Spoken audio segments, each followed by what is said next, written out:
Baba Sila, député et premier adjoint au maire de Yamoussoukro, le village de Nanan a droit à une purge. Pour plus d'informations sur ce sujet, retrouvez-nous après le générique.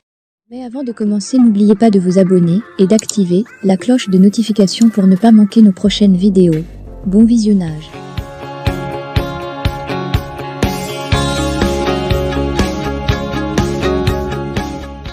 Expert dans le domaine du foncier, Baba Sila, natif du village de Nanan, le lignage de Kakoukro, député de Yamoussoukro et premier adjoint au maire de Yamoussoukro, a été directeur technique adjoint à la mairie de la capitale politique ivoirienne durant 18 années et commissaire enquêteur sur les questions du foncier.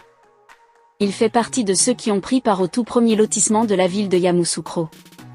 À ce titre, il constitue une personne ressource pour l'éclatement de la vérité dans le dossier relatif au litige entre le lignage de Kakoukro et l'opérateur Jouatrache. Dans cette interview, il donne les raisons pour lesquelles le village de Nanan a droit à une purge.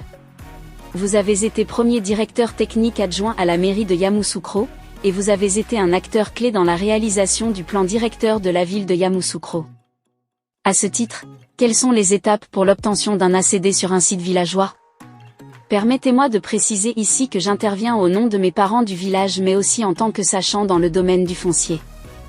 Nous avons été les premiers à faire les tout premiers lotissements à Yamoussoukro. Pour l'ACD, à la base, vous faites une demande pour l'obtention de l'autorisation de faire le lotissement adressé au maire. Une fois qu'une réponse favorable vous est donnée, vous prenez attache avec un géomètre, et avec la direction régionale de la construction de Yamoussoukro.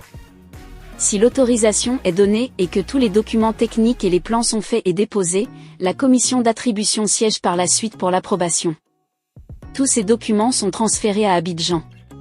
Il y a les enquêtes de commodo et incommodo à faire. C'est dans ce sens que j'interviens parce que j'ai été pendant 18 ans commissaire enquêteur à la maire de Yamoussoukro en qualité de directeur technique adjoint. J'ai fait 30 années de service là-bas. C'est certainement pour cela que beaucoup de personnes estiment que je suis un sachant.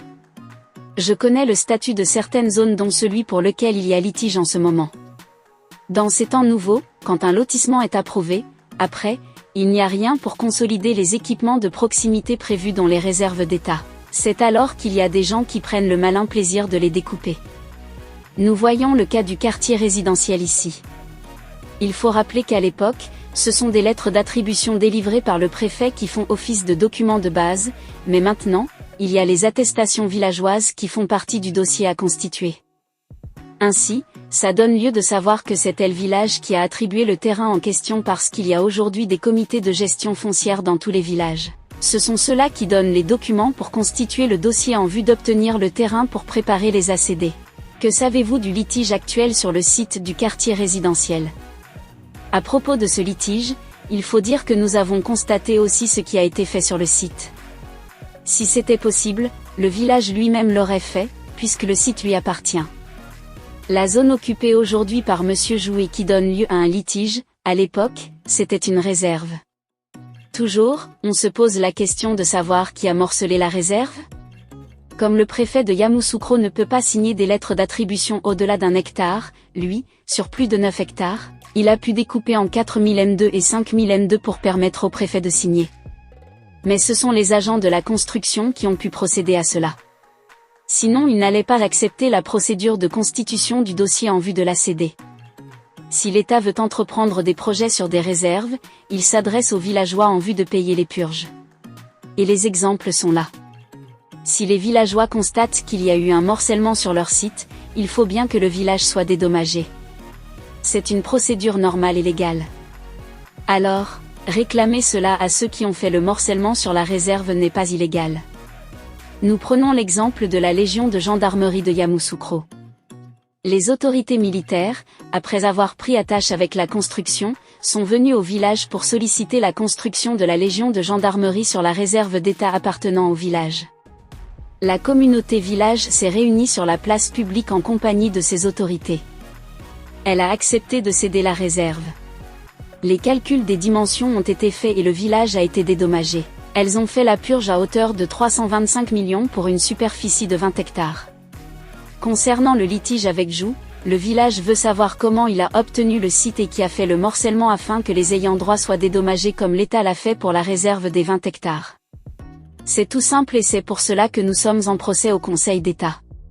En tant qu'expert dans le domaine du foncier, est-il possible de demander l'annulation d'un ACD? Un ACD peut être attaqué. Il existe des faux ACD. Quand le constat est fait, il peut être annulé. Les autorités peuvent recevoir de fausses informations et signer. À ce stade du conflit, qu'est-ce que le village entend faire pour récupérer son site ou être dédommagé? Il faut dire que le village a commencé déjà au tribunal de Toumoudi et aujourd'hui, il est en cassation au Conseil d'État. Le village revendique ses droits sur cette parcelle, c'est-à-dire la purge. Il revient constamment dans les dires que la parcelle en question n'appartient pas au village de Nanan. Qu'est-ce que vous en dites? À ce sujet, je ramène tout le monde à la délimitation des terroirs de 2004 réalisée par le BNET qui détermine les limites des terroirs. Chaque terroir, entendre par village, est délimité et le site en question est à l'intérieur du terroir de Nanan, il sort une grande carte. Les documents techniques au BNET et à la construction l'attestent. Un dernier message, monsieur le maire? Nous sommes dans une dynamique de paix et de réconciliation nationale. Toutes les autorités qui ont la charge de cette réconciliation entre les villages et les citoyens, je leur demande de regarder de près certains détails qui peuvent amener des populations à se lever sur un certain dossier apparemment simple. Mais quand depuis de nombreuses années certains dossiers sont latents sans résolution, cela peut conduire à une révolte pour ceux qui pensent qu'ils n'ont pas bénéficié et que les décisions ne sont rendues, et que leurs terres sont occupées. Moi personnellement, je demande aux autorités de rendre cette décision afin que le village puisse bénéficier de ces purges. Pour moi, c'est la recherche d'une solution de paix en tant fils du village et gestionnaire des populations, premier adjoint au maire que je suis. Je souhaite qu'il y ait la paix sur le territoire de Yamoussoukro.